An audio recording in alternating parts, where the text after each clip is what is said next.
What's up, Instructional Technology? It is the end of the month of April. This was a pretty fun month. We had a couple of guided learning experiences, which were pretty enjoyable to say the least. We got the opportunity to, get in front of our peers and kind of flex our teaching muscles a little bit. So that was kind of fun. Um, it was a good learning experience. Just to kind of see, where and how we're going to implement technology in our classroom and how effective it would be if we do implement it. And so overall, I'd say it was a positive experience.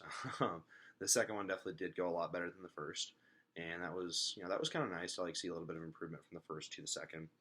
And then so that was most of the month of April. That was just the guided learning experiences. They were. I would. It's important to recognize where the technology intersects with the classroom when you're doing that sort of thing, because if you're using the technology way too much, it's going to distract from the learning. If you're just trying to teach way too much and not incorporating the technology, your students might not learn that effectively. So it kind of gets the multi audio visual thing going, and it's we talked about that a lot in the TPAC framework at the beginning of the year. The technology versus pedagogy versus knowledge, content knowledge, and just kind of how that all intersects. And I think this was a really good, just live example of how that all works.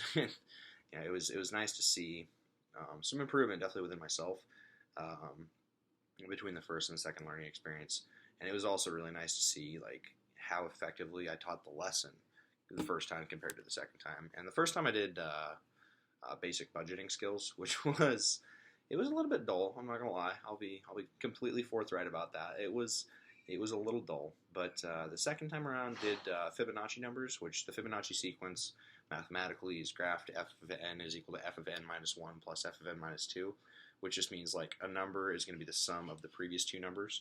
So it starts at 1, then add 1, then goes to 2, and then 1 plus 1 is 2, and then 1 plus 2 is 3, then 2 plus 3 is 5, then 3 plus 5 is 8, and so on and so forth. They got some pretty interesting, mathematical qualities about them, which, it's kind of fun to teach that lesson. And there was one more math major in my group, which was really fun. And then there was two people that were just completely disinterested in the lesson. So that's always a good time when you're just gonna teach people about things that they have absolutely no interest in, and they're like, oh yeah, oh of course. So that was a good experience. In other news, the class is wrapping up.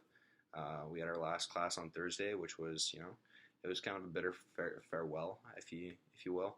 It was kind of fun to have a community based classroom where we all kind of learned and grew together throughout the course of the semester. And there isn't a lot of time that we spent together that wasn't particularly fruitful.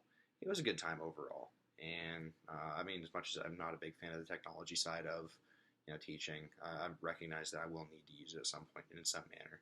So it was important to get this class done and at least see how it could intersect, if it even if it's not going to be the technology that I thought I'd be using, just experiment with some new stuff.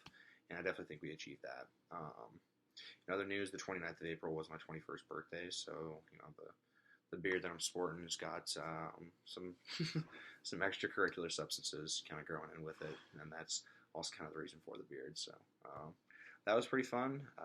Just the whole month of April, as top to bottom, the 1st to the 30th was pretty exciting stuff. So I guess to the final video.